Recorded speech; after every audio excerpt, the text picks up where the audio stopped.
तरफ से।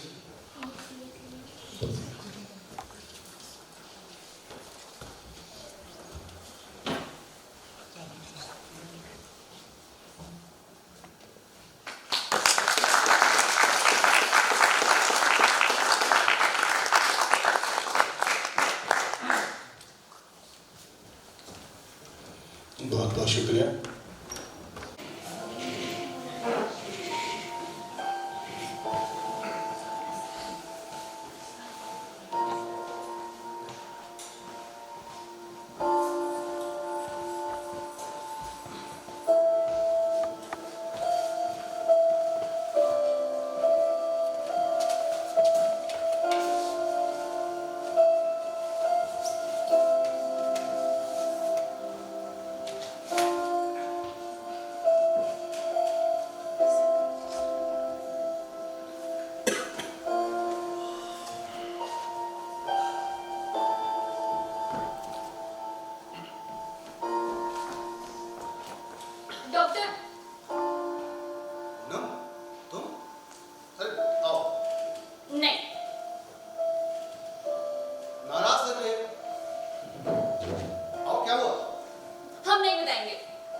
हमसे नाराज हो?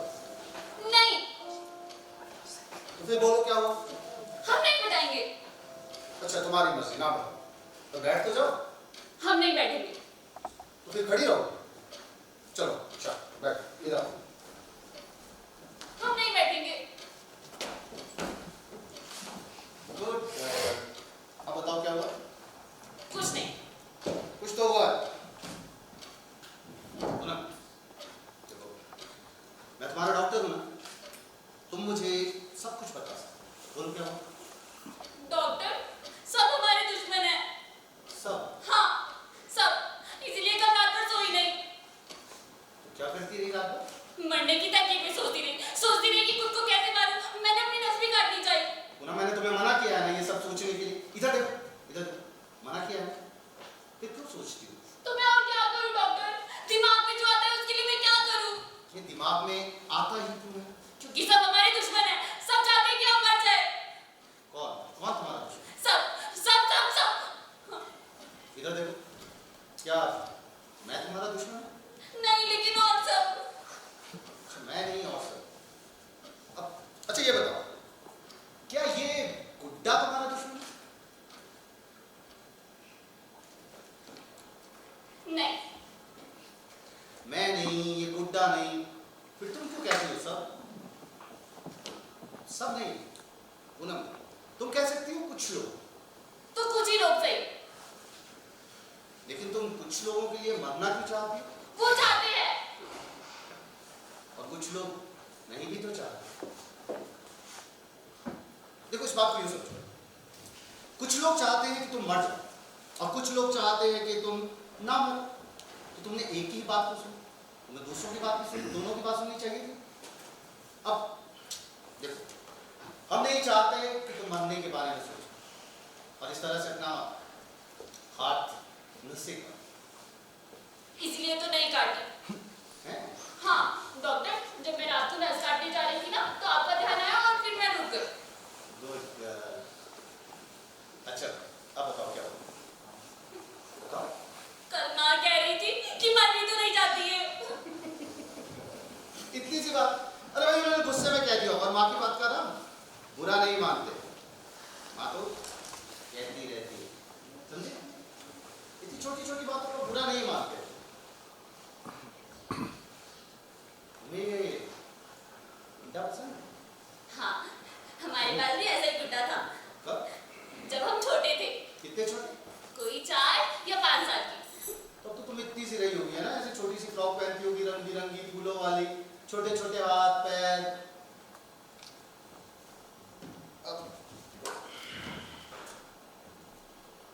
तुमने कभी रस्सी कूदी है? भाई हमसे तो आज तक ना हो पाया, पर देखो फिर भी हम कोशिश करके देखते हैं। क्या बताओ मुझे? देखो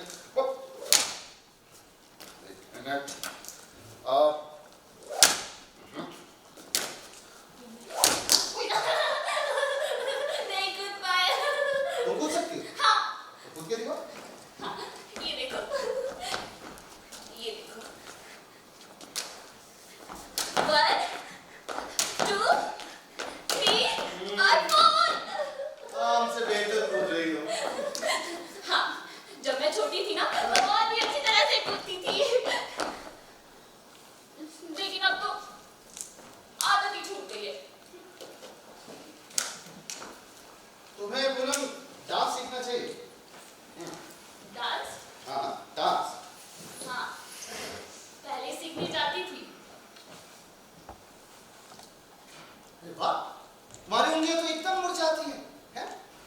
भी डांस सीखो। भाई उंगलियां कितनी सुंदर है, लंबी लंबी, बिल्कुल लेडीज फिंगर भिंडी। भिंडी, मेरे साइकोलॉजिस्ट महाशय, मुझे भी भिंडी की तरकारी बहुत पसंद है, लेडीज फिंगर। डॉक्टर, वो क्या कह रही थी? अब कुछ नहीं। अच्छा तुम बताओ, तुम क्या कह रही थी जब तुम छोटी थी? छोटी? हाँ हाँ, एक बार की बात सुनो डॉक्टर, जब मैं छोटी थी ना, कोई 4 या 5 साल की रही होगी, तब मेरा बड़ा भाई दीपक पढ़ता था। वो बस मुझसे 2 या 3 साल बड़ा था, लेकिन मैं उससे बिल्कुल नहीं डरती थी। हाँ, बिल्कुल भी नहीं। तो एक बार की बात है, वो एक जगह बैठकर पढ़ रहा था और मैं वहां घुंघरू बजाकर नाचने लगी। उस पर उसे गुस्सा आया और मुझ पर बिगड़ने लगा, कहने लगा तुम्हें दिखाई नहीं देता मैं पढ़ रहा हूँ, लेकिन मैं नहीं मानी। उतने में उसे और गुस्सा आया और उसके मुंह पर एक कीड़ा बैठ गया। गुस्से में तो वो भाई, उसे उस कीड़े पे भी गुस्सा आ गया। उसने उस कीड़े पे जोरदार थप्पड़ मारा, कीड़ा तो उड़ गया और थप्पड़ उसके मुंह पर। उन्हें तो हंसती है कितनी अच्छी लगी। मरने के बारे में बिल्कुल नहीं सोचो। डरपोक लोग ये सारी चीजें, जो बहादुर होते हैं ना, उन्हें जीना होता है। वो मुसीबतों का सामना करते हैं, समझी? प्रॉमिस करो, अब कुछ नहीं सोचोगे? हाँ। पक्का? हाँ। ठीक है। अब चलो मैं तुम्हें रिक्शा अब। हाँ ठीक है। ये गुड्डा चाहिए? हाँ ले। ठीक है। अब डॉक्टर, आप मुझे चॉकलेट दिखाओगे ना? हाँ बिल्कुल ले आऊंगा।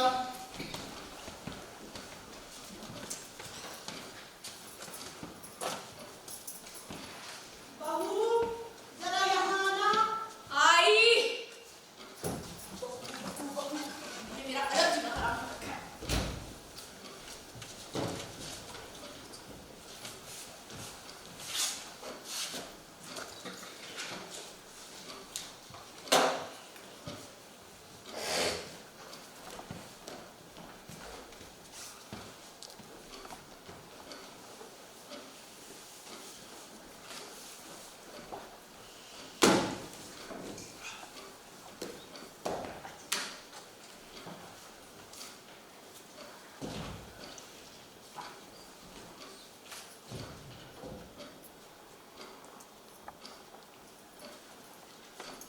तुमने मेरी साड़ी देखी?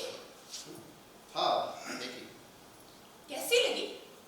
अच्छी है, काफी महंगी। पूरे 5,000 की है। पर तुम्हें महंगी सस्ते से क्या लगा? तो वैसे भी इसके पैसे तो मेरे पापा ने दिए। मेरे पापा ने कहा जाओ बेटा मिठाई खा, और मुझे पूरे 5,000 दे दिए। और एक तुम, जो आज तक मेरे लिए एक साड़ी भी नहीं ला सका। तुम्हारे पिताजी अमीर आदमी है, पैसे वाले, और भाई मैं ठहरा गरीब आदमी। तुम्हारी वो चली गई, कौन? वही तुम्हारी हीरोइन मिस पूनम। अच्छा, मैं कह रही थी ये आग उधर भी है या बस इधर ही इधर? शायद तुम्हें ना समझदारी की बातें करनी चाहिए। अरे तुम साइकोलॉजिस्ट होकर इतना भी नहीं समझती कि दिल की बातों में समझदारी कहाँ? शायद तुम अच्छी तरह से जानती हो वो मेरी पेशेंट्स। हाँ, बिल्कुल, मैं भी यही कह रही हूँ। वो तुम्हारी पेशेंट है, तुम उसके डॉक्टर हो। तुम उसकी मर्ज के डॉक्टर और वो तुम्हारी मरीज। पेशेंट डॉक्टर, डॉक्टर पेशेंट, वाह वाह वाह वाह। मैं तुमसे बात नहीं करना चाहता, प्लीज। हाँ, अब तो तुम यही चाहोगे कि तुम्हें कोई बहाना मिले और तुम उनसे बात करना बंद कर दो। देखो बैठो, तुम्हारी बातें तो बात करो चाहे ना करो, हमें कोई फर्क नहीं पड़ता। शायद तुम मेरी पत्नी हो, तुम्हें मुझे समझना चाहिए। और ना इस तरह की बातें, इस तरह की बातें, जिस तरह की तुम कर रही हो, तुम खाम खाम में इस बेचारी को यूं ही बताओ। बेचारी बेचारी, तुम्हें बड़ी दया आ रही है बेचारी पर। हाँ, कहीं उसी की चिंता में तुम आधे तो नहीं हुए चले जा रहे? शायद मुझे नहीं पता था कि तुम इतनी पोजेसिव, नहीं तो क्या करते? शादी नहीं करते हमसे? हाँ, अब पता चल गया हम पोजेसिव हैं। तो एक काम कीजिए, डिवोर्स दे दीजिए हमें। शायद मैंने ऐसा तो नहीं कहा, मैं ये कह रहा था कि सब पता है हमें क्या कहना चाहते हैं। सब बात तो ये है कि हम आपके लायक ही नहीं हैं। ऐसा क्यों कहते हो? सच कहते हैं, हम आपके लायक नहीं हैं। भाई तुम्हारे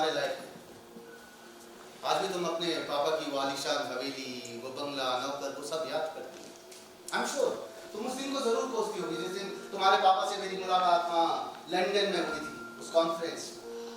वो मुझसे इम्प्रेस हो गए और उन्होंने अपनी लाडली बिटिया की शादी मुझ गरीब से कर दी। सोचते होंगे कि एक दिन नेम फेम होगा और ये सब। यार देखो, हम इनके बिना भी तो खुश रह सकते हैं ना। जानते तुम्हें, जब हमारी शादी हुई थी हम दोनों कितने खुश थे, एक दूसरे में ऐसे खोए रहते थे जैसे। बस, सब दिन एक जैसे नहीं होते हैं। ठीक है, सब दिन एक जैसे नहीं होते। मैं अच्छी तरह से जानता हूँ तुम्हारे चेहरे पर ये जो शिकायत है ना, उसका कारण क्या है। क्या जानते हो तुम? कि तुम्हें नेम फेम पैसा गाड़ी बंगला मोटर ये सब चाहिए। चाहिए हाँ चाहिए। और क्या गलत है इसमें? किसे शान शौकत नहीं चाहिए, किसे नेम फेम मोटर बंगला गाड़ी नहीं चाहिए? हाँ सब कुछ चाहिए, पर क्या यही सब कुछ? क्या इसके बिना इंसान जी नहीं सकता? हिंदुस्तान में आज भी कितने ऐसे लोग हैं, कितने ऐसे परिवार हैं जिनके पास गाड़ी बंगला मोटर ये सब है। आज भी आधे से ज्यादा हिंदुस्तान भूखा सोता है, भूखा, एक वक्त का खाना खाकर। दिया अंडर नरिश्ड, तो इसका मतलब ये कि अगर आधा हिंदुस्तान भूखा सो रहा है तो हम भी भूखे सोकर सैटिस्फाइड हैं, पेट भरने की कोशिश भी छोड़ दें। अमेरिका में हर दूसरे इंसान के पास आज गाड़ी है, हम उनसे आगे बढ़ने की कोशिश क्यों नहीं करते? हमें कोशिश करनी चाहिए, लेकिन इसका मतलब ये नहीं है कि हम सारी जिंदगी रोग होकर बिता दें। क्या देखो, ये जो सुख और दुख है ना, ये मन की स्थितियां है। अगर इंसान चाहे ना तो बड़े से बड़े दुख में भी सुखी रह सकता है और सुखी होकर भी दुखी। अब मैं जानता हूं इसका कारण क्या है।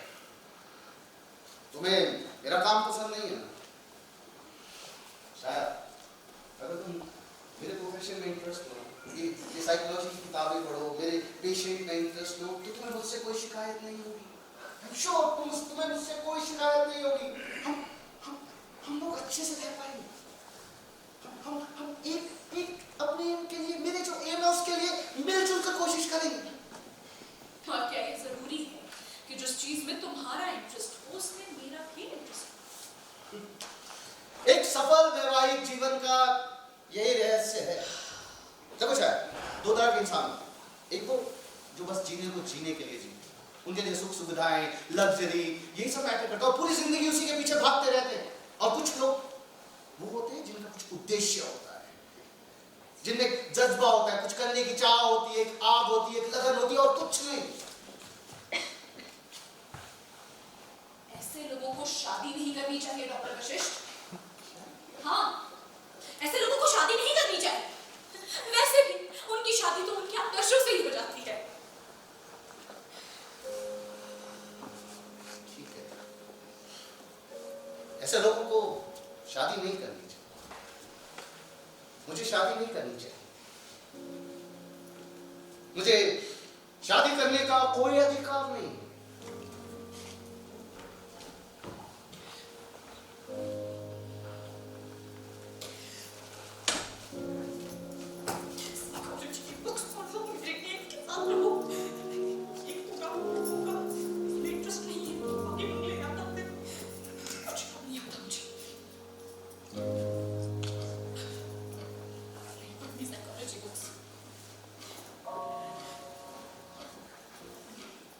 बहू, आज सप्तमी है ना, तो हम रसोई घर में ना जाएंगे।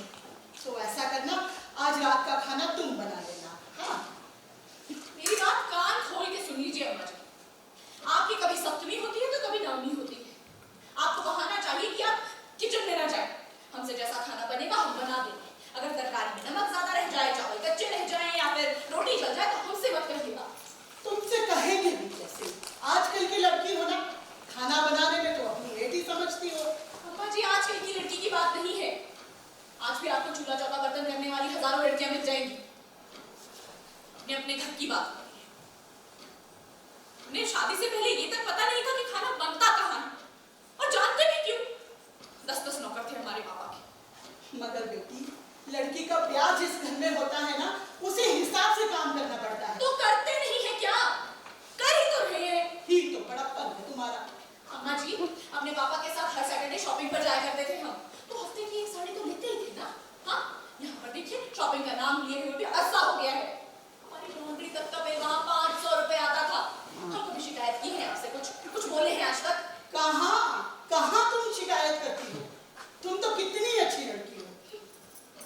रात को सिनेमा देखा करते थे वहां पर। महीनों बीत गए हैं अब सिनेमा की हॉल को देखे हुए भी।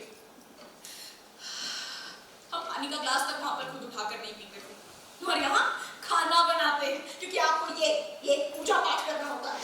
अरे तो बेटे बहू का कर्तव्य है ना माँ बाप की सेवा करना, और अगर तुम कुछ करती हो तो इसमें कहना क्या? वाह वाह वाह अम्मा जी, अब तो आपको मेरा कहा भी खटकने लगा। अरे सरवन कुमार तो अपने माँ बाप को कांधे पर बिठाए बिठाए तीर्थ यात्रा करा रहे थे। चिंता मत कीजिए अम्मा जी, आपके लिए भी कर देंगे इंतजाम कंधों का, एक नहीं पूरे चार। अरे ये क्या बदतमीजी है? हाँ? क्या? माँ से इस तरह से बात करते हैं? जाने दो बेटा, उसे कुछ ना कहो।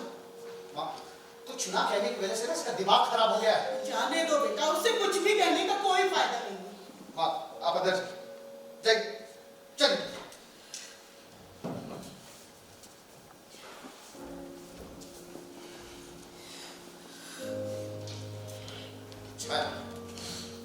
तुमने आइंदा ऐसी माँ से बदतमीजी से बात की ना तो मुझसे बुरा कोई नहीं होगा, और समझी? इसमें बदतमीजी क्या की? ओह, तो ये बदतमीजी नहीं थी, हाँ? यही सिखाया है तुम्हारे पापा ने, जिनका दिन रात नाम रटती रहती। अगर आइंदा ऐसी बदतमीजी की ना तो क्या? तो तुम्हें तुम्हारे पापा के पास जाना होगा, जहां से तमीज समझा जाता है, समझी? तो रहना भी कौन चाहता है तुम्हारे इस घर में? हाँ,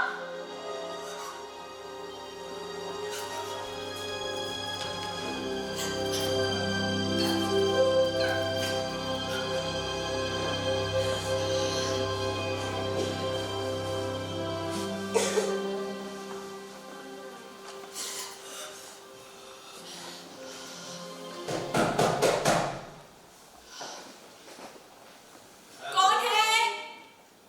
मैं हूँ मैं कौन? देवेंद्र।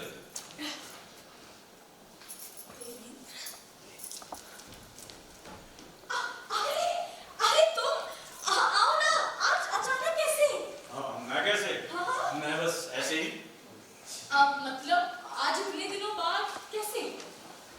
इतने पहले भी आ जाता तो आप कौन सा पहचान लेती? ऐसा क्यों कहते हो? मैं क्यों नहीं पहचानती? मगर आज ये आपने कहाँ पहचाना? वो बात दरअसल यूं है कि तुम्हें देखा भी तो इतने वक्त बाद ना, 3-5 साल हो गए हैं मुझे यूनिवर्सिटी छोड़े हुए, तभी देखा था तुम्हें और उसके बाद आज देख रही हूँ। मगर मुझे देखिए, मैं तो आपको आज ही पहचान गया, इतने सालों में भी नहीं बोला। कहाँ दिल्ली, कहाँ इलाहाबाद, पता लगाता ही जब दिल को दिल से राह उठती है। तुमने बताया नहीं तुम काम क्या करते हो? आपसे बातें। अरे मतलब बातों के अलावा तुम काम क्या करते हो? आपसे बातें करना भी तो एक काम है। तुम्हारी पुरानी आदत आज तक नहीं गई, बस एक्टिंग और हर वक्त एक्टिंग। मेरे पापा मंच थोड़ी है, स्टेज थोड़ी है ये। भाई शेक्सपियर ने कहा है, ये दुनिया एक बहुत बड़ा मंच है और हम सब अभिनेता। शेक्सपियर की बातें तुम ना करो तो बेहतर है। मुझे बहुत अच्छे से याद है तुम क्लासेस लगाते नहीं थे, सारे के सारे एग्जाम्स तुमने मुझसे ही चीटिंग करके पास किए। कुछ नहीं बोली। अब पता नहीं। पता नहीं, कनिंग गर्ल, बातें बनाना भी तुम्हें अच्छे से याद है। तुमने बताया नहीं, तुम काम क्या करते हो? एक्टिंग। वो तो तुम हर वक्त करते हो, पर कोई दूसरा काम, नया काम? नहीं, मैं भी वही पुराना काम करता हूँ। मुझे हर पुरानी चीज से प्यार है। वैसे मैं फिल्मों में काम करता हूँ। ओह, तो तुम फिल्मों में हो? जी, फिल्म नहीं फिल्म। हम बम्बई वाला फिल्म को फिल्म बोलता है। चलो फिल्म ही सही, लेकिन मैंने तुम्हें देखा नहीं आज तक कभी किसी फिल्म में। अरे कमाल है मैडम, अभी तक मैं 20 फिल्मों में काम कर चुका हूँ। किसी में साधु, किसी में डाकू, किसी में चोर, तो किसी में पुलिस दरोगा। कहीं 4 सेकंड का रोल तो कहीं 4 मिनट का। मतलब कि अभी तक एक्स्ट्रा। जी हाँ, एक्स्ट्रा। पेट भर जाता है, यही काफी है। वैसे मेरा मानना था कि मेरा चौथा हीरो बनने लायक है, मगर उस कमबख्त डायरेक्टर के बच्चे का मुझसे कहा तुम एकदम विलन लगते हो, विलन। हाँ, चाहे क्या मैं चेहरे से विलन लगता हूँ? वैसे मैं 3 बड़ी-बड़ी फिल्मों में विलन के किरदार कर रहा हूँ। वैसे कैसे लगोगे तुम? अरे भाई लगूंगा कैसा? जैसा हूँ वैसा लगूंगा। भाई गर्दन जरा तिरछी की, होंठ जरा टेढ़े की और एक हाथ दबाकर हीरोइन के पास जाकर कहा, ऐ मेरे दिलो जान की मेरी कहा, मैं तुमसे मोहब्बत करता हूँ।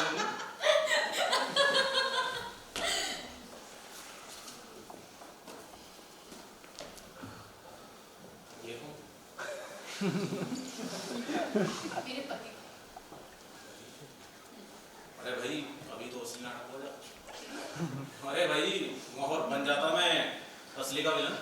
अभी वो अंदर से आएगा लाठी लेकर और कहेगा ए नाकाम बद अंजाम बद लगाम, अभी करता हूँ तेरा काम तमाम। बोल तू मेरी बीवी से क्या कह रहा था? वो ऐसे बिल्कुल नहीं है कि तुम्हारे पीछे लाठी लेकर आए, वो बेचारे बहुत सीधे हैं। भाई बबूल का कांटा भी एकदम सीधा होता है, मगर जब चुभता है तो वो सच में बहुत सीधे हैं। सच में यानी गाय की तरह सीधे। हाँ। भाई तब ठीक है, मैं तो एकदम घबरा गया। हाँ। लगता है तुम्हारा दिल कमजोर है। भाई अगर दिल कमजोर ना होता तो इधर उधर के मर्जों का शिकार इतनी आसानी से नहीं बन जाता।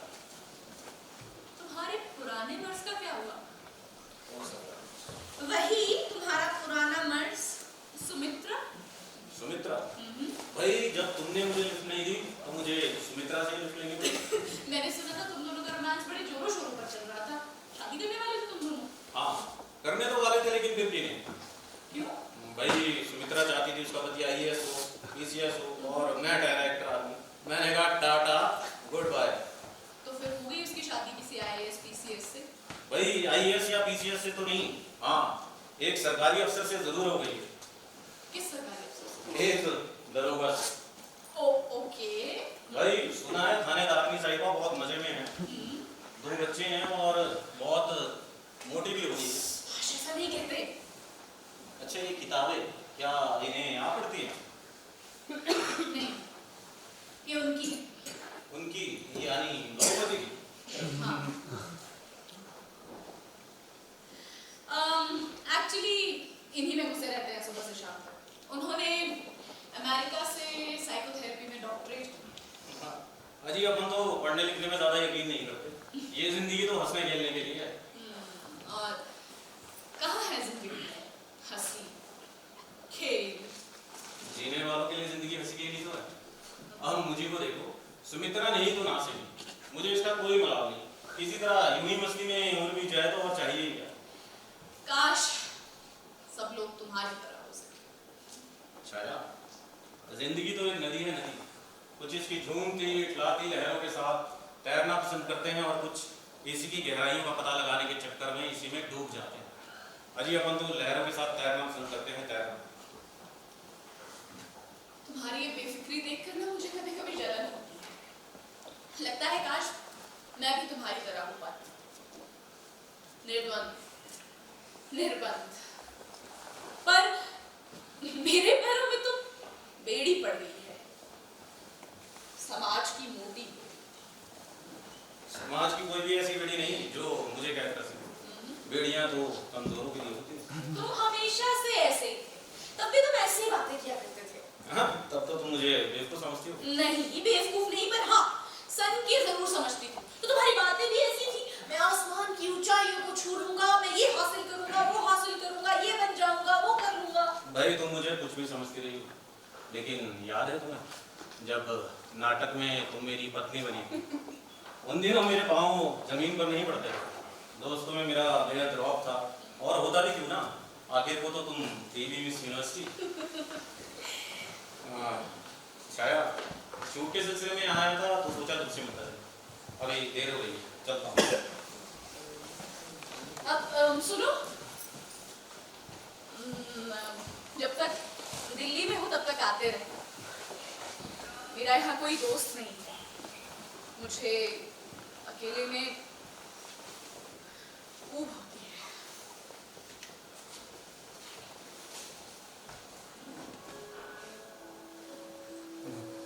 याद है तुम्हें नाटक में जब तुम्हारा हमारा झगड़ा हो गया था और जब मैंने मुंह में सिगार लगाया तो तुमने समझौता करने के लिए मैंने तुम्हारा सिगार जलाया था।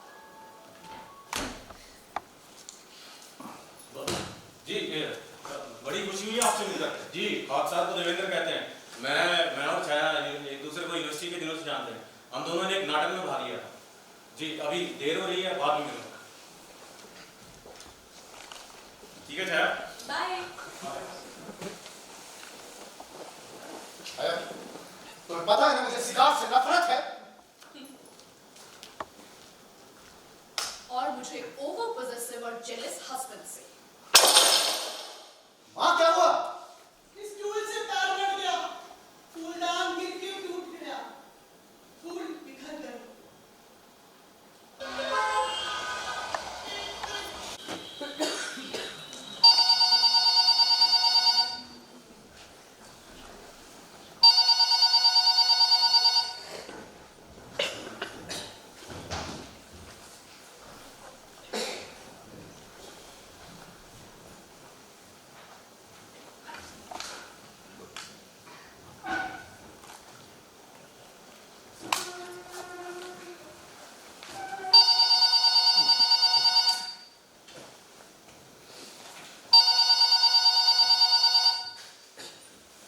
हेलो, डायरेक्टर दीदी जी, प्रलय आ गए?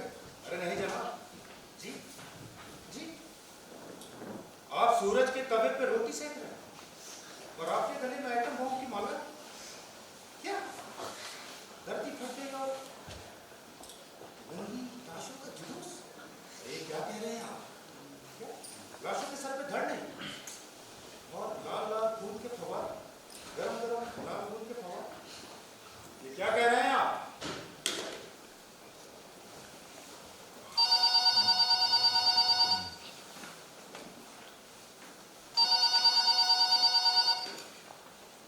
हेलो जी, हवारे की छींटे आप पर पड़ गए और आपने अपनी रोटी को क्यों उसमें? अरे आप आदमी हैं? क्या कटी कामों का जुलूस?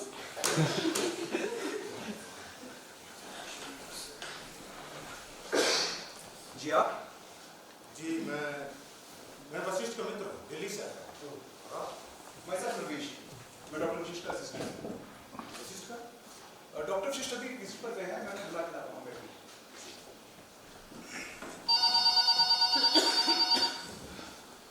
Excuse me. हेलो जी, जी बोलिए। अच्छा जी, कटी काम होगा जुलूस। अच्छा कौन के खबर है? जी मैंने सब नोट कर लिया जी, अभी डॉक्टर वशिष्ठ को दिखा रहा हूँ जी। अच्छा नमस्कार।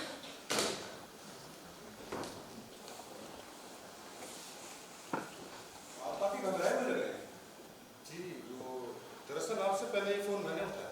ओह, कौन है? ये हमारे पेशेंट है मिस्टर केदारनाथ। मैं भी जिज्ञासु जी कहता हूँ। उम्मीद है शहर में इनके 20 कोट क्या मूल्य है, काम धाम कुछ है नहीं, सुसी की कमाई खाते हैं। वो आपने सुना होगा खाली दिमाग शैतान का घर जी। अब तो दिमाग काफी पटरी पर है अच्छा तो मरीज है। जी। तो ये सब क्या बोल रहे हैं? ये जनाब बड़े अजीबो गरीब सपने देखते हैं और जब किसी को बताना चाहे तो सुनने को तैयार नहीं होता सुनेगा जी। इसलिए डॉक्टर वशिष्ठ ने कहा है कि जब भी तुम ऐसे अजीबो गरीब सपने देखो तो हमें टेलीफोन कर बता दो, इससे इनकी तबीयत कम हो जाती है। ये तो वशिष्ठ ने बड़ी मुसीबत में मुसीबत आदित्य साहब, ये तो डॉक्टर साहब के जीवन का उद्देश्य है जीवन का उद्देश्य जी। ये लिखो। मान लीजिए ये जो आपके जिज्ञासु जी हैं, इनकी नींद रात को 2 बजे खुल गई और ये अपना सपना सुनाने लगे तो वशिष्ठ की नींद तो गई। डॉक्टर वशिष्ठ तो सोते ही रात को 2 बजे हैं, फिर अगर उन्हें पेशेंट्स के लिए जागना पड़ जाए तो कभी इनकार नहीं करते। क्या करते हैं 2 बजे? यही स्टडी एंड रिसर्च, उनकी रिसर्च भारत से ज्यादा विदेशों में मशहूर है। फ्रेंच और जर्मन पत्रिकाओं में उनके लेख बराबर छपते हैं। आराम नहीं करते? आराम, जो इस दुनिया में कुछ करना चाहता है उन्हें आराम करना, ऐसा डॉक्टर वशिष्ठ कहते हैं। ये क्लिनिक ही उनका घर है और ये पेशेंट्स उनके घर वाले बस इन्हीं की सेवा में रत रहते हैं जब से उनकी पत्नी की मौत। उनकी पत्नी की मौत हो? जी हाँ, से लगभग 10 साल पहले 10 साल पहले? जी। एक बार डॉक्टर वशिष्ठ कह रहे थे कि डॉक्टर वशिष्ठ हमेशा अपनी पत्नी के बारे में बात करते हैं? नहीं, वो अपनी पत्नी के बारे में कभी बात नहीं करते। मुझे लगता है वो अपनी पत्नी से बहुत प्यार करते थे और अब वो उन शायद बुलाए रखना चाहते हैं। उनका अपनी पत्नी के लिए प्यार अभी रोगियों की सेवा में बदल गया है। प्यार या नफरत? जी, क्या कहा आपने, नफरत? नहीं मतलब मेरा वो मतलब नहीं था। नफरत और प्यार में कोई ज्यादा फर्क नहीं। मैंने कहा रिश्ते साहब, डॉक्टर वशिष्ठ प्यार और नफरत से कहीं ऊपर है। हाँ हाँ, वो तो है ही। अच्छा डॉक्टर रवीश, आप अपने मरीजों को कहाँ रखते हैं? यहाँ आते समय लॉन कुछ और आपने पीली इमारत देखी होगी। हाँ जी, बस वहीं अपने मरीजों को रखते हैं। तो आप उन्हें जंजीरों में बांध के रखते हो? हमारे यहाँ किसी को बांध के नहीं रखा जाता। वायरल पेशेंट्स को अपने यहाँ नहीं रखते, उन्हें हम आगरा या रांची के अस्पताल भेजने की सलाह देते हैं। तो वो खुले में जी, हमारी कोशिश ये रहती है कि हम उन्हें ज्यादा से ज्यादा सेल्फ कॉन्फिडेंट बनाएं। बड़े मजेदार होते हुए ना। बिल्कुल, लेकिन कभी इनकी आंखों में गौर से नहीं देखना चाहिए। इससे उन्हें लगता है कि कोई उन पर विशेष ध्यान दे रहा है, इससे फिर वे वायलेंट हो जाते हैं। जी, अरे हम लोग बातों में लगे, आप बैठिए, मैं डॉक्टर वशिष्ठ को भेजता हूँ। आप चाय लेंगे कॉफी? जी।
रवीश के पास जाना सीखा। अरे बेचा कहाँ से लाए? Aditya, I am sorry. वैसे मेरे क्लिनिक में कोई भी वायलेंट पेशेंट नहीं है।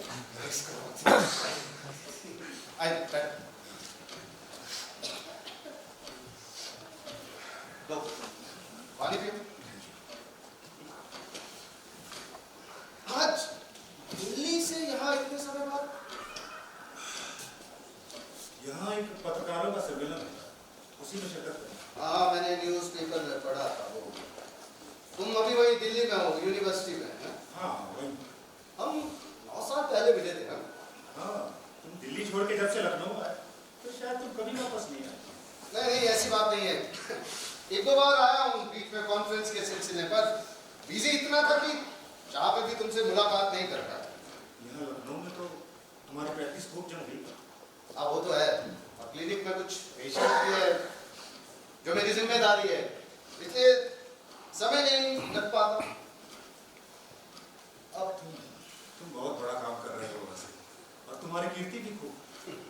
मेरी कीर्ति नहीं, मेरे उद्देश्यों की कीर्ति कहो।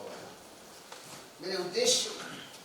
पर आज से 10 साल पहले कोई सोच भी नहीं सकता था कि तुम इतने बड़े आदमी बन जाओगे। भविष्य के घर में क्या छिपा है ये कोई नहीं जानता है। और वैसे भी अब मेरे जीवन का जो उद्देश्य है, मैं बस उसी के लिए जीना चाहता हूँ। और क्या है तुम्हारा उद्देश्य? मानसिक रोगियों की सेवा करना, उनके जीवन में स्थिरता, शांति और प्रेम स्थापित करना। ऐसे भी मनुष्य के जो मानसिक ग्रंथियां होती है ना, उसे संतुलित होना चाहिए। जैसे ना ही उसे किसी से ज्यादा प्यार करना चाहिए और ना ही ज्यादा नफरत करनी चाहिए।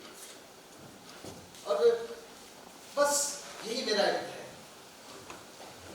ये बातें जो तुम मुझसे कह रहे हो, क्या तुम खुद भी इस पर अमल करते हो? अगर मैं ऐसा ना करता तो मैं क्या अपने इन मानसिक रोगियों का इलाज कर पाता?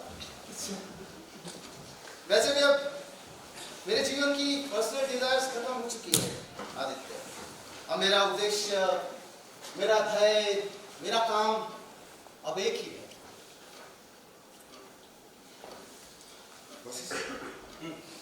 क्या तूने कभी छाया की याद नहीं है? छाया मर के नहीं।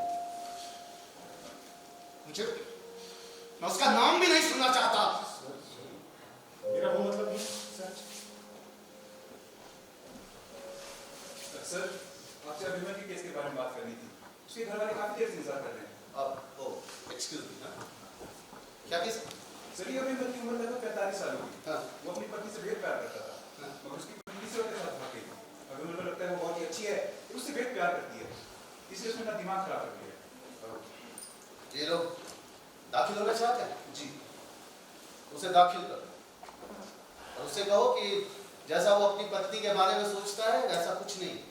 उसकी पत्नी किसी के साथ भाग गई है और अब उसके पत्नी के लिए उसके दिमाग में नफरत।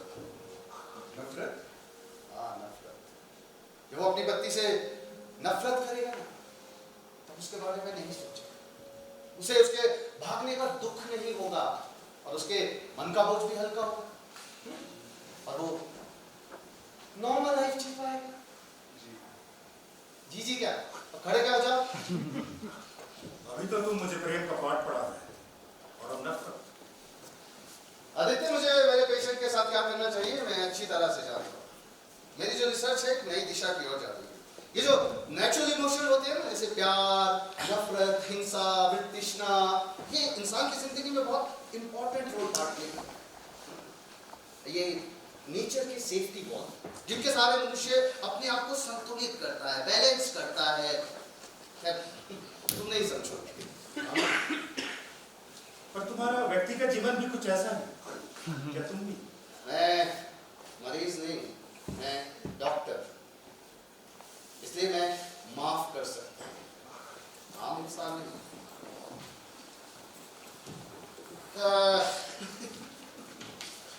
इसलिए इंसान को क्षमाशील होना चाहिए, दूसरों को माफ करना आना चाहिए। क्या डॉक्टर मानसिक विकारों और ग्रंथियों का शिकार नहीं? नहीं। मैंने छाया को माँ की बीमारी की दवाइयां देने की दी थी, उसने दी नहीं और माँ मर गई। मैंने उसे कुछ नहीं कहा। मैं चाहता तो मैं उसे माँ की मौत का जिम्मेदार ठहरा सकता था, लेकिन मैंने कुछ नहीं। पर मन में तो वही दोषी थी ना। मैंने उसे माफ कर दिया। वो देवेंद्र के साथ भाग गई, अभी मैंने उसे माफ कर दिया। ऐसी स्थिति में इंसान या तो नफरत करके अपने आप को खत्म कर सकता है या क्षमा करके, माफ करके। और अगर मैंने छाया को माफ न किया होता ना तो मेरी स्थिति भी वही होती जो सामने मिलती है। मैं भी पागल होता, पागल।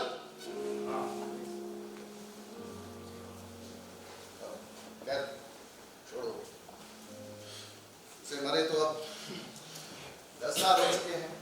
क्या तुमने उसे इसलिए माफ कर दिया क्योंकि वो मर गई? अगर वो जिंदा भी होती तब भी मैं उसे माफ कर देता। अच्छा, अगर वो जिंदा हो तो? क्या? अगर वो जिंदा तुम्हारे सामने आ गई तो? आदित्य, अभी साइंस ने इतनी प्रोग्रेस नहीं की है कि वो 10 साल पहले मरे व्यक्ति को फिर से जिंदा हो तो? एक्सक्यूज मी आदित्य, वो मुझे बहुत सारे काम है। तुम ऐसे करो, तुम फ्रेश हो लो, कुछ नाश्ता पानी कर लो, उसके बाद बैठ के बात करते हैं। नहीं, मैं चलता। नहीं, मुझे कुछ काम है, शाम को आता हूँ। हाँ, शाम को ठीक रहेगा। मैं भी खाली रहूंगा, एक साथ डिनर करेंगे। हाँ, ये बेहतर है।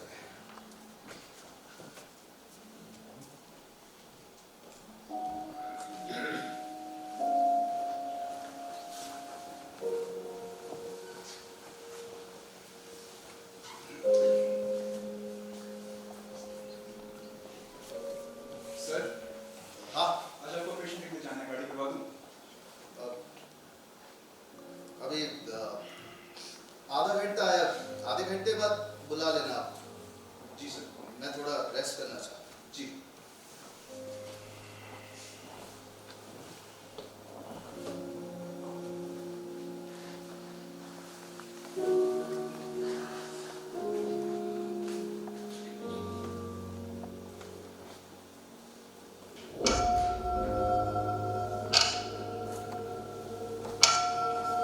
छाया, छाया तुम तो मर गई थी। हाँ, लेकिन अब जिंदा हो गई। क्यों? तुमसे नहीं। क्यों? क्योंकि तुम मुझसे प्यार करते हो। अब मैं किसी से प्यार नहीं करता और ना ही घृणा। तुम मुझसे प्यार करते हो। नहीं, मैं तुमसे प्यार नहीं करता। नहीं, मैं तुमसे प्यार नहीं करता। तुम घृणा करते हो, एक ही बात है। नहीं, नहीं, नहीं, नहीं। तुम मैं आपसे प्यार करती हूँ। मैं छाया हूँ, उधर मेरे हाथ में मिट्टी निकल आई है। अब सिगार पी रही हूँ डॉक्टर। छाया भी सिगार पी रही है। सब सिगार पी रहे हैं डॉक्टर। मुझे सिगार से नफरत है। मुझे सिगार से नफरत है। मुझे सिगार से नफरत है। मुझे सिगार से नफरत है। मुझे सिगार से सर अब ठीक है?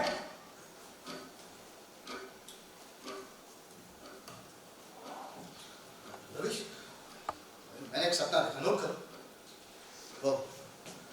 वो धुंधली रोशनी, वो अजीब सा पेड़, उसपे लटकते हो सिगार।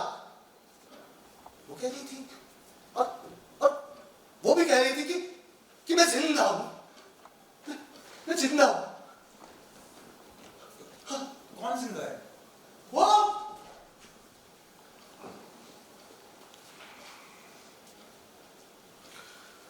अब तुमने गाड़ी के लिए क्या दिया है? जी ड्राइवर इंतजार कर रहा है। हाँ, मैं पेशेंट देखने जा रहा हूँ। तुम क्लिनिक के दूसरे पेशेंट को देख लेना। हाँ, अब मैं अभी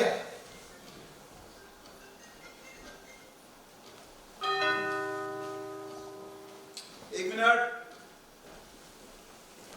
जी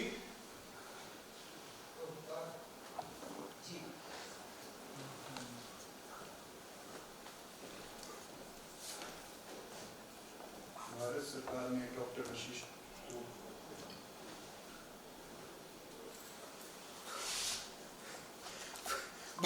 भारत सरकार ने डॉक्टर वशिष्ठ को पद्मश्री की उपाधि दी है।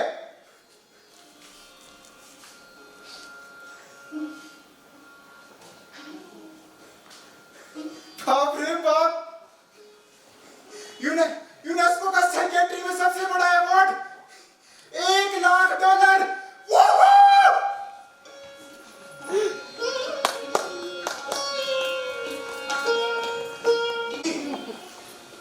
जी डॉक्टर साहब भी विजिट पर गए हैं। जी जी आप नहीं होंगे। क्या मैं आपका नाम जान सकता हूँ?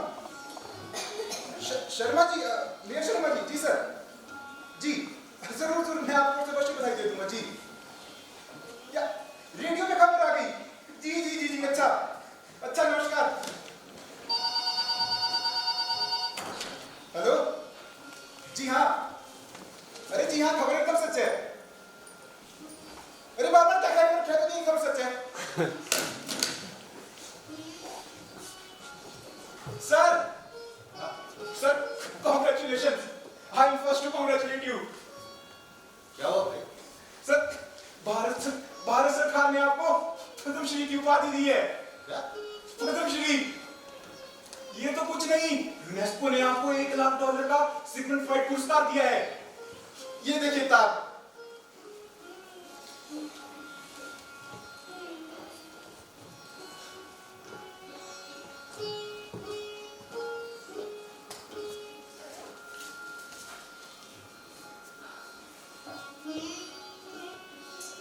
रविश, यस सर।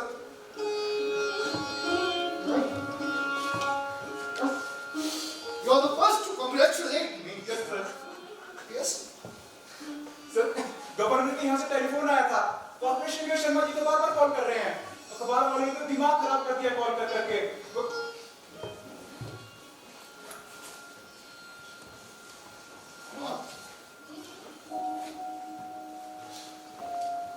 अगर तुम जिंदा होती तो कितनी खुश हो।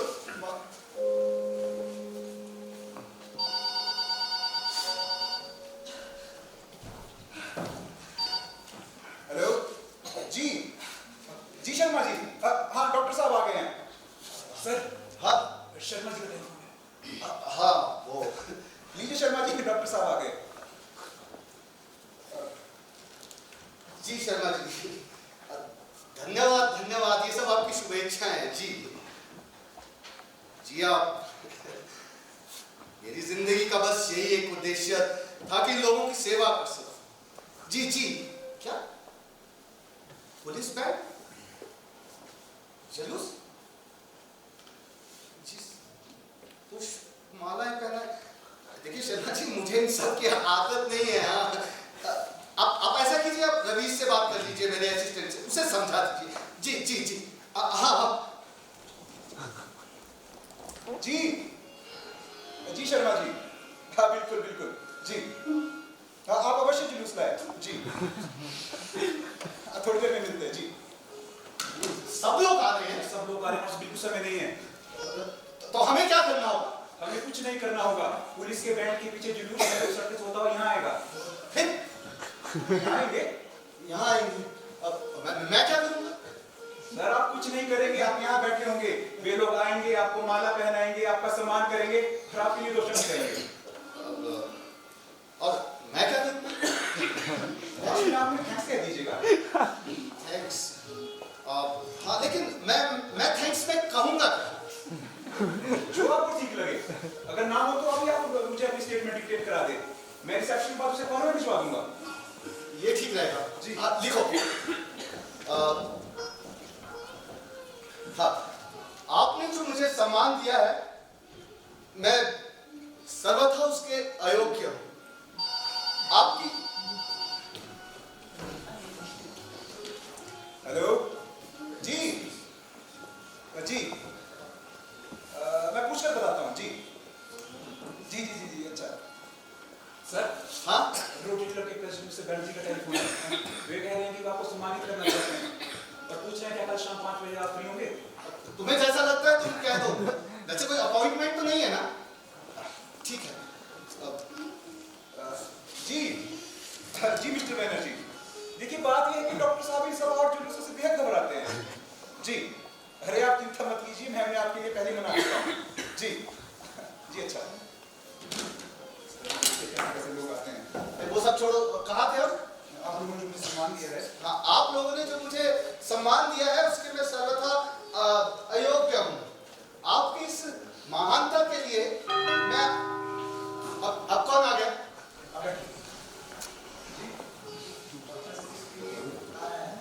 कौन है? सर आपकी बनाई के तार आए हैं। तार किसका है भाई? डायरेक्टर इंडियन मेडिकल हेल्थ, हाँ, ये दूसरा scientific research and culture affairs, वाह।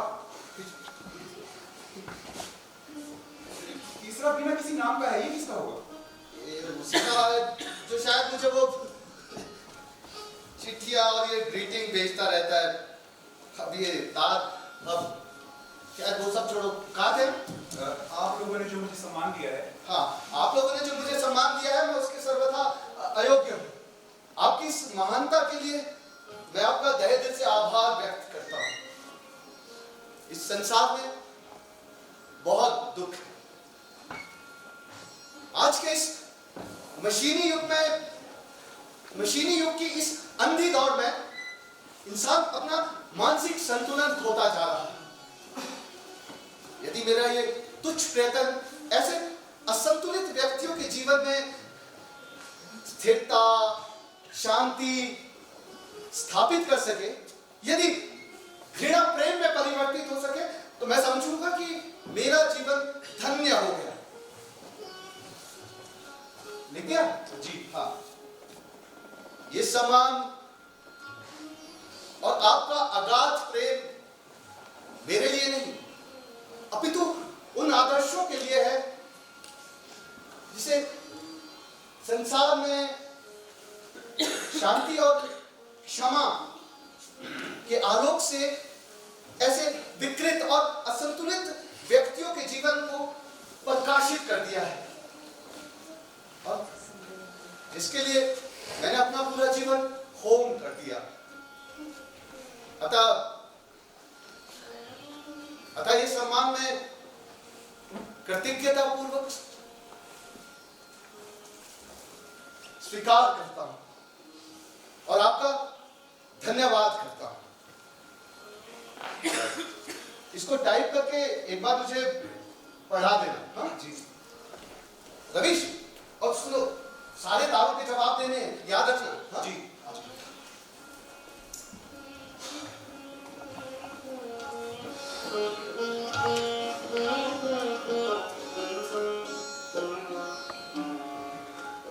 बधाई हो डॉक्टर वशिष्ठ, बधाई हो। जी जी बस एक मिनट, थोड़ा मुस्कुराइए डॉक्टर वशिष्ठ, स्माइल प्लीज। अरे मैं डॉक्टर वशिष्ठ नहीं हूँ। डॉक्टर वशिष्ठ नहीं हूँ? जी तो फिर आप कौन है भाई? मैं उनका असिस्टेंट, लोग मुझे रवीश कहते हैं। ओह असिस्टेंट। ओ आपसे मिलकर भी खुशी हुई डॉक्टर रवीश। मुझे भी mister mister Pradhan, chief correspondent of न्यूडी। बताइए मिस्टर प्रधान, मैं आपकी क्या सेवा कर सकता हूँ? ये आप ही तो मेरी सेवा कर सकते हैं डॉक्टर रवीश। अभी तक तो यहाँ कोई और प्रतिनिधि नहीं आया है ना? जी नहीं। लेकिन जनाब अभी और लोग भी आएंगे। आप मुझे डॉक्टर साहब के बारे में कुछ ऐसी बातें बताएं कि मेरा राइट अप सबसे अलग हो। लेकिन वादा करें कि आप ये सारी बातें किसी और को नहीं बताएंगे डॉक्टर रवीश। वाह मिस्टर प्रधान, सिगरेट की रिश्वत देकर आप एक्सक्लूसिव स्टोरी लेने के चक्कर में हैं। मगर जनाब हम तो आ गए। अब आप आ ही गई हैं तो धन्यवाद आपका। बात फूटे मैं अपना नेशन से प्रतिनिधि हूँ। न्यूज डॉग, जी नमस्कार। News news. आपका परिचय? मैं डॉक्टर रवीश का असिस्टेंट रवीश। आप उनके साथ कब से? पिछले 10 साल से। आपकी उनके बारे में क्या राय है? राय बहुत अच्छी राय है। और उनका आपके साथ कैसा व्यवहार है? वे मेरे गुरु हैं, लेकिन उनके व्यवहार में मुझे भाई, पिता, दोस्त सब कुछ मिल जाता है। डॉक्टर वशिष्ठ को कब पता चला कि उन्हें यूनिवर्सिटी आज कुछ दिन पहले तार आया था। डॉक्टर वशिष्ठ यहाँ नहीं थे, इसलिए तार मुझे मिला। जब ये लौट कर आए तो मैंने उन्हें बधाई दी। ये सुनकर डॉक्टर साहब की क्या प्रतिक्रिया हुई? उन्होंने क्या कहा? डॉक्टर वशिष्ठ ने कहा, yes you are first to congratulate me. और फिर वे गंभीर हो गए, अपनी माँ की तस्वीर के पास जाकर खड़े हो गए। जब कुछ देर बाद मैंने देखा तो उनकी आंखों में आंसू थे। आंसू से? जी, वे बोले कि काश आज माँ जीवित होती, कितना खुश होती। डॉक्टर साहब के कितने बच्चे हैं? एक भी नहीं, उनकी तबीयत की तो 10 साल पहले मौत हो गई। और डॉक्टर साहब को खाने में क्या पसंद है? क्या वो एक्सरसाइज भी करते हैं? क्या वो कोई जानवर भी पालते हैं? तोता, बिल्ली या कुत्ता? अरे ये नीचे डॉक्टर वशिष्ठ आ गए, इन्हीं से पूछ लीजिए। नमस्कार, मैं अबला सोनी, नेशन से। जी नमस्कार। I am Kaira Datta from Torch Bearer. Peppa Lakshma from Yuki Awas. I am Pradhan from news D. आइए बैठिए, आइए बैठिए।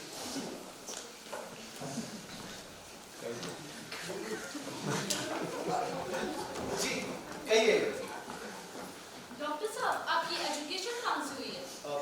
जी मैंने बीएचयू से साइकोलॉजी में एमए किया है और ऑक्सफोर्ड से साइकोलॉजी में स्पेशल ट्रेनिंग और आपके पिता क्या करते थे? क्या वे बहुत बड़े आदमी थे? जी नहीं, वो साधारण इंसान थे। जब मैं कॉलेज में था तब उनका देहांत हो गया। तो फिर आपने आगे की पढ़ाई कैसे जारी रखी? मेरी माँ ने अपने जेवर मकान सब बेचकर मुझे आज इस लायक बनाया। मैं उनका ये एहसान कभी नहीं भूल पाऊंगा। डॉक्टर वशिष्ठ जी अगर आज आपकी बीवी जीवित होती तो क्या कहती?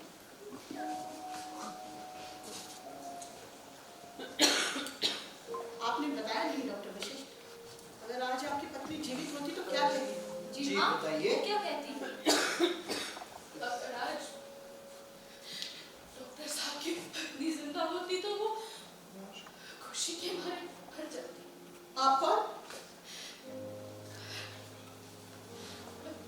मैं डॉक्टर साहब की बीवी की दोस्त,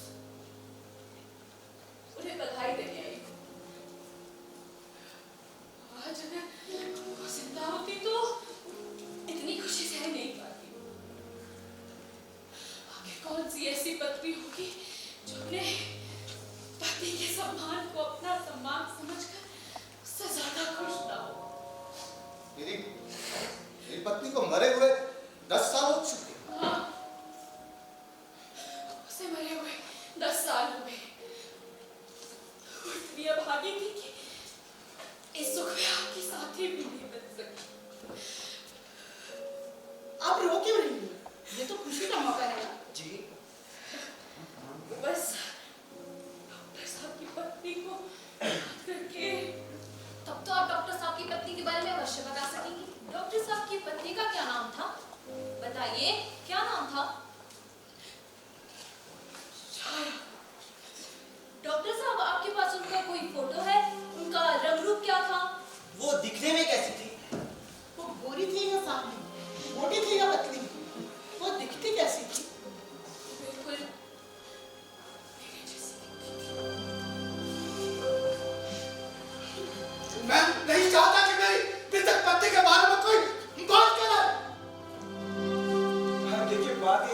वशिष्ठ अपनी पति से भेद करते हैं।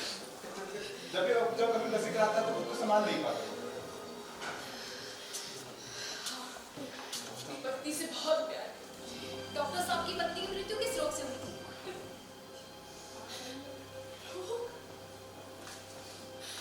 उसे तैरने का बहुत शौक था। पूरी जिंदगी को नदी समझती थी। उसे ये नहीं पता था कि नदी में भंवर भी होते हैं। एक बार एक ऐसी भंवर में ऐसी डूबी कि फिर वापस नहीं लौट सकी। भागी थी। एक्सक्यूज मी, देखिए प्लीज अभी आप सबमिट होगा, यहाँ से जाए। डॉक्टर वशिष्ठ की तबीयत ठीक नहीं है। जी वे आपसे कल मिलते हैं। जी प्लीज। नमस्ते। Thank you. Good by doctor Ravish.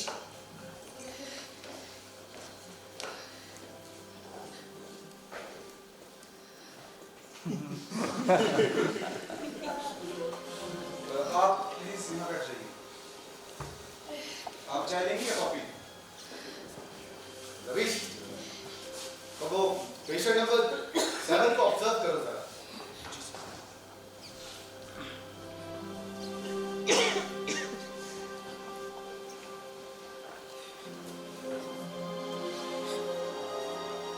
तो तुम जिंदा हो? खुद ही देख रही हूँ। देवेंद्र कहाँ है? पता नहीं। तुम उससे आखिरी बार कब मिली थी? 9 साल पहले जब मैं बॉम्बे से बेंगलोर शिफ्ट हुई थी। तुम उससे अलग क्यों हो गई?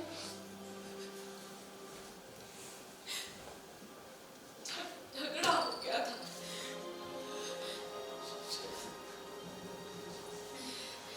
तुमने ये मरने का नाटक क्यों किया? हाँ? शर्म छुपाने के लिए। तो अब यहाँ क्यों आई हो? हमसे मिलने तुम्हारे पास।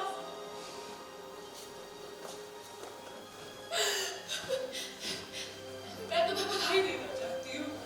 आज तुम सक्सेसफुल हो। हर तरफ तुम्हारा नाम है। सब में तुम्हारी बात ही नहीं बन सकी, पर मैं देखने चली आई।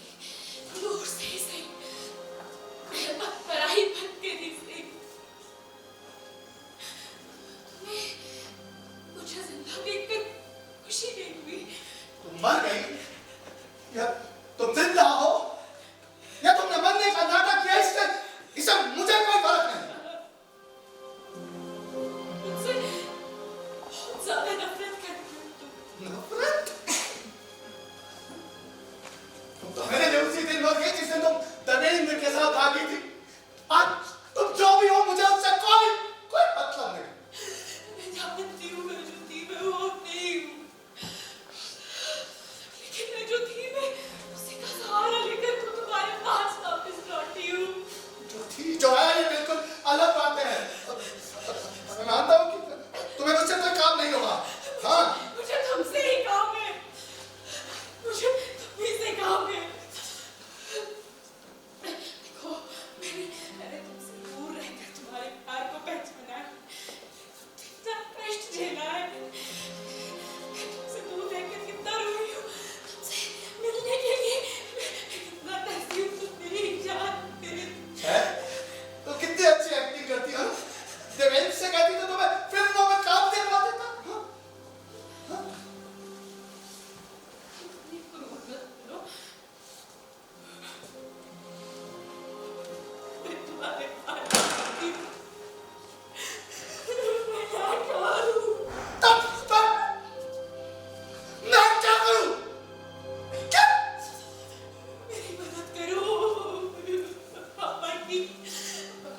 चिट्ठियां वो वही थी, वो वही थी। देखो, मैं प्रायश्चित करना चाहती हूँ, मैं तुमसे माफी मांगना चाहती हूँ। मुझे इतनी हिम्मत नहीं थी कि मैं इसलिए अब जब मैं बीमार हूँ तो ये सोच कर कि डॉक्टर पर तरस खाऊंगी, फिर तुम्हारे पास चली आई। देखो, तुम पूरी दुनिया को आशा देते हो, उम्मीद देते हो, जीवन देते हो। मुझे निराश मत करो। तुम्हारी बीवी छाया मर गई है ना? मुझे नौकरानी समझकर अपने घर पर रख लो। मैं मरते हुए तुम्हें देखना चाहती हूँ।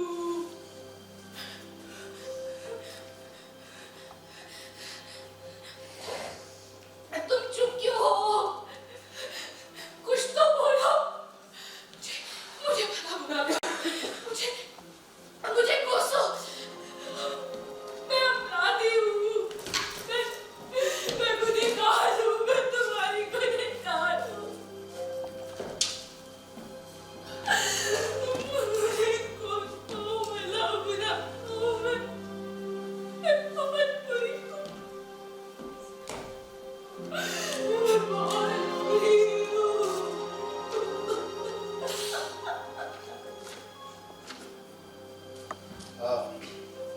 ये आंसू पोंछो, ये सच हो और मेरी आंखों के सामने से दूर हो जाओ। छाया मर चुकी है। वो फिर से लाल नहीं हो सकती, नहीं हो सकती।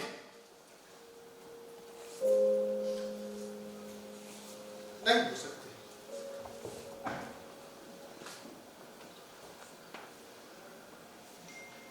नहीं हो सकती।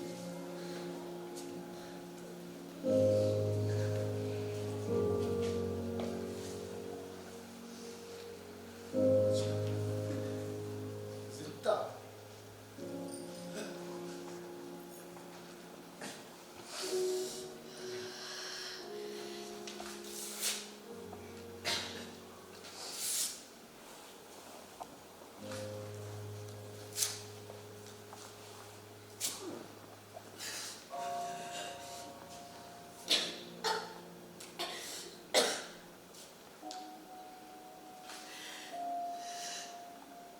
Thank you,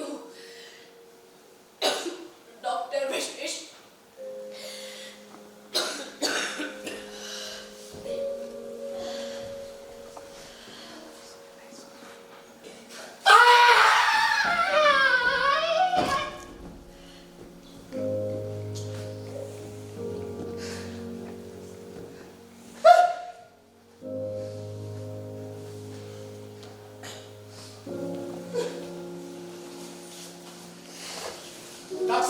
डॉक्टर साहब, वो औरत जो अभी यहाँ से गई, बीमार लगती है, बाहर निकलते ही गिर गई। उसके सिर से बहुत खून लग रहा है, बहुत चोट लगी है उसकी। डॉक्टर साहब, यार चोटों का इलाज नहीं होता। ये मेंटल क्लिनिक है। जाओ उधर से सरकारी अस्पताल में दिखाओ। जाओ जाओ जी।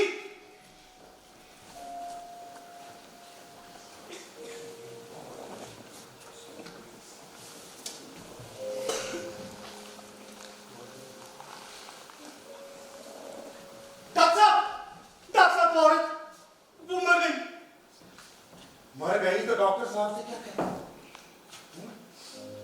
मर गई तो मर जाने। कौन लगती थी वो डॉक्टर साहब? ऐसी मौतें रोज होती हैं। हाँ? खड़े खड़े देख क्या रहे? मुझे मारती है।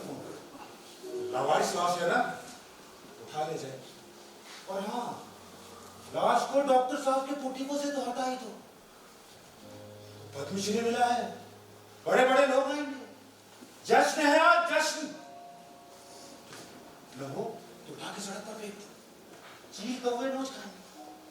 जल्दी करो, जाओ।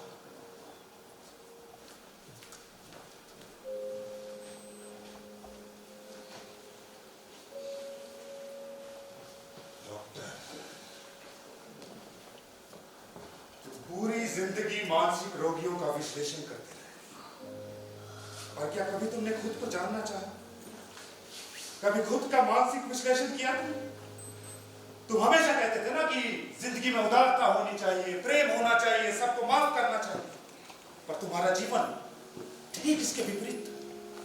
तुम छाया से अत्यधिक प्रेम करते थे, लेकिन जब वो देवेंद्र के साथ भाग गई तुम उससे नफरत करने लगे, यहां तक कि आज उसके मरने पे भी तुम उसे माफ करने को तैयार नहीं। कहां है तुम्हारे जीवन? वो आज सुबह जो तुम उस आदमी को अपनी बीवी से नफरत करने की सीख दे रहे थे ना, वो इसलिए क्योंकि तुम खुद अपनी बीवी से नफरत करते हो और उससे भागने के लिए तुम अपने आप को कामों में खपाते हो। ये उद्देश्य के लिए समर्पण नहीं डॉक्टर, पलायन है, पलायन। ये जो तुम्हारी बड़ी बड़ी आदर्शों की बातें हैं ना, ये सब झूठ है, झूठ। तुम्हारा सारा जीवन, तुम्हारे सारे कार्य, सारी सफलताएं, ये अवार्ड, ये पद्मश्री, सब के सब नफरत और घृणा पे आधारित है। इन सब के आधार में नफरत और घृणा है और कुछ बस।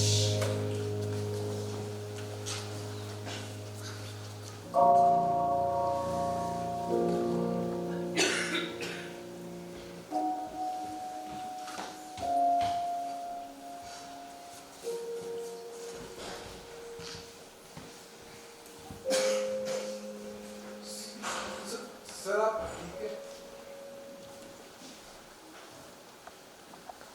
हाँ रविश, मैं ठीक।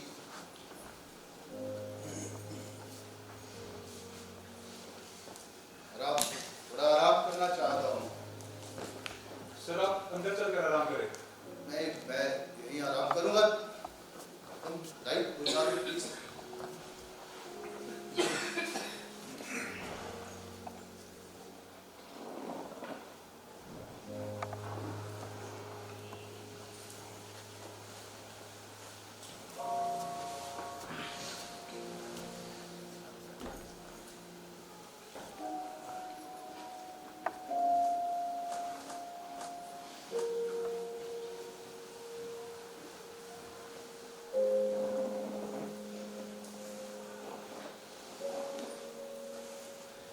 जी अब मैं पूनम, डॉक्टर साहब हैं?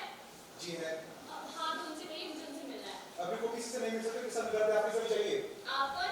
मैं आपका असिस्टेंट रवीश, प्लीज आप यहाँ से जाइए। अच्छा तो उनसे कहिए कि पूनम मुझसे मिलने आई है। वो अभी किसी से नहीं मिल सकते, आपको चाहिए थोड़े बताइए। देखिए मेरा मिलना बहुत जरूरी है और डॉक्टर साहब मुझे जानते हैं। आप थोड़ी देर बताइए। मैंने कहा ना डॉक्टर साहब मुझे जानते हैं। हटिए। अरे डॉक्टर कहाँ जा रही है? रुकिए। डॉक्टर देखिए ना, आपका ये असिस्टेंट मुझे अंदर नहीं आने दे रहा। सर देखिए ना, मेरे मना करने के बाद अंदर आ गई। डॉक्टर मैं क्या करती, मुझे आज रात की गाड़ी से वापस जाना है क्योंकि कल इनको ऑफिस हाँ डॉक्टर, मेरी शादी हो गई है और एक छोटी बेटी भी है। वो दोनों आपको थैंक यू बोलना चाहते हैं। आपका हम सब पर कितना बड़ा एहसान है। मैं तो आत्महत्या करना चाहती हूँ, लेकिन आपने बताया ये जिंदगी लड़कर जीने के लिए है, ना कि कायरों की तरह मरने के लिए। खैर, मैं आपके लिए कुछ लेकर आई थी। याद है आपको ये गुड्डा? ये लीजिए और बताइए। डॉक्टर सर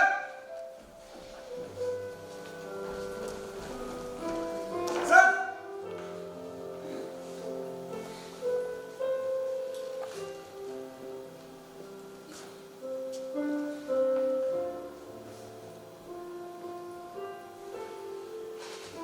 जहर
इनकी माता जी के किरदार में रेखा तनवर जी, देवेंद्र जी के किरदार में रोहित कमल जी, इनकी बीवी छाया के किरदार में वैष्णवी,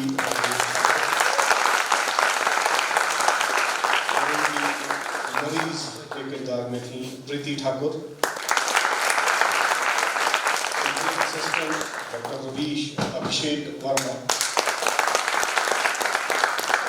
आदित्य का किरदार निभाया जनाब आदर्श चौहान ने,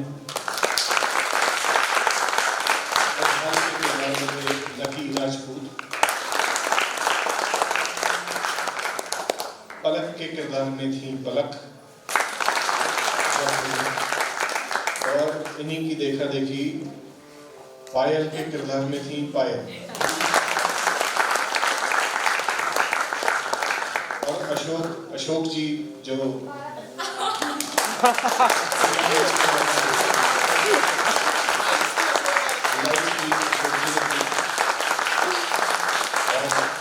एक और किरदार जो एक इंफॉर्मेशन लेके आते हैं है पंकज भारती।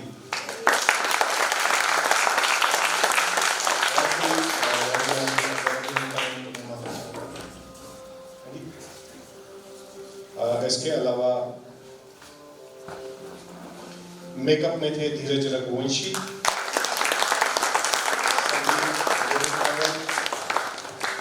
कॉस्ट्यूम्स में रेखा तन्वर, वैष्णवी ठाकुर, सेट में थे जनाब अजय शर्मा जी, पक्ष में अनिल विकास गौतम, प्रकाश परिकल्पना में हम बताई चुके हैं रुपेश बिल्टा, और संयोजक थे अशोक नरवाल जी।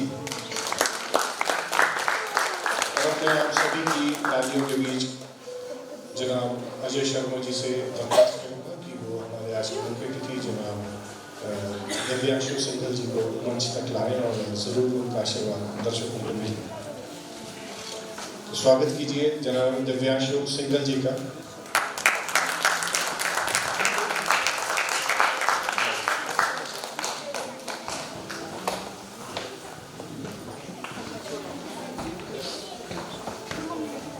हमारे डायरेक्टर जो हैं इस प्रोग्राम के डायरेक्टर अरविंद चंद्रवंशी जी, उनका स्वागत करें।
वैष्णवी,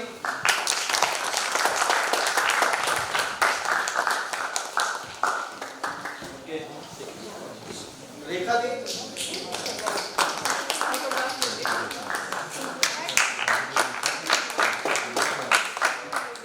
प्रीति,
क्षमा चाहता हूँ। मैं चाहूँगा कि हमारे आज के जो मुख्य अतिथि है, चीफ गेस्ट है, श्री दिव्यांशु सिंघल जी, ये बहुत ही यंग IAS है और आजकल हमारे हिमाचल कैडर में ही है और यहाँ के जो हैंडलूम एंड हैंडीक्राफ्ट के MD है और साथ में मेडिकल सर्विसेज कॉरपोरेशन जो है वहाँ पे भी MD ही है। तो मैं चाहूँगा कि नाटक जब बहुत इंजॉय कर रहे थे ये नाटक में, और साथ में उन्होंने मुझे आते हुए बताया था कि जब दिल्ली में पढ़ा करते थे तो उस वक्त ये मंडी हाउस या कमानी, श्री राम सेंटर प्लेस देखने जाया करते थे और उनके एक बैचमेट थे जो थिएटर किया करते थे, उनके साथ ही। तो मैं चाहूँगा कि नाटक के बारे में ये कुछ कहें। तो सबसे पहले तो मैं आप सबको बधाई दूंगा, बहुत बहुत सुंदर नाटक था, बहुत सुंदर। खासतौर पे सर आपकी और मैम आपकी मतलब जैसा कि अजय जी ने बताया 2016 मेरा कॉलेज ख़त्म हुआ था, तो फॉर्चुनेटली कॉलेज के टाइम पे I got to watch multiple place. हमारे जो मंडी हाउस में श्री राम कला मंच है वहाँ पे हम अक्सर जाते थे, कमानी में भी जाते थे। तो मेरे जो रूममेट थे he was in theatre society, Shivaji college की थिएटर सोसाइटी थी। वह पता नहीं आप अगर कोई DU से हैं। अच्छा और हाँ जी हाँ, आपने एक एक्ट्रेस का नाम सुना होगा, तुल्या मानिक, अगर आपने किसी ने सुना तो she is from Vayam theatre society. तो 2016 के बाद कभी जैसे स्टडी में लग गए तो और चीज़ों में लग गए तो नहीं इतना टाइम दे पाए। तो अजय जी से मुलाकात हुई, हमारे जो ADM हैं शिमला के, उनके मित्र हैं, तो उन्होंने अजय जी से इंट्रोड्यूस कराया। तो अजय जी ने ऐसे मंच पर इतना सुंदर प्ले आज देखने का मुझे मौका मिला। तो I feel myself to be grateful to be here and I really want to thank and congratulate each one of you. Beautiful performance, and I want to thank you for letting us, be witness to such a beautiful artistic and theatrical expression. Thank you so much. Sir, आप सब लोगों का भी बहुत बहुत धन्यवाद। आप लोगों ने यहाँ पर ठहर कर सभी हर चीज़ के लिए विटनेस रहे और हम सबको मुखातिब होते हुए देखा, और सर को भी आप लोगों का बहुत बहुत धन्यवाद। ये जो रंगमंच की यात्रा ये हमारी चलती रहती है। अभी आने वाले टाइम में अभी दोबारा से हम अभी अप्रैल में और प्लेस करने वाले हैं न्यू सेशन के साथ। तो हम चाहेंगे कि आप फिर दोबारा आते रहें और जो ऑडियंस की, हमारे रंग दर्शकों की जो तादाद है वो मल्टीप्लाई होते रहे। और शुभ रात्रि, धन्यवाद। सर के डिस्ट्रिक्ट से आए सर, इनके डिस्ट्रिक्ट से आए हैं। प्लीज नहीं सर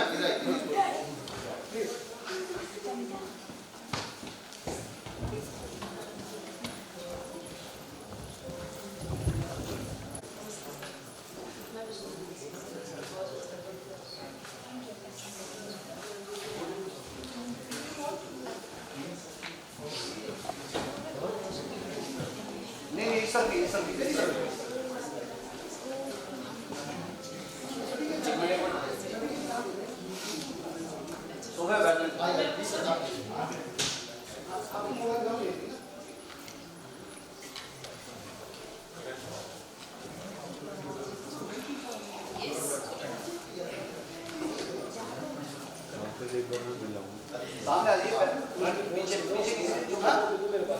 पीछे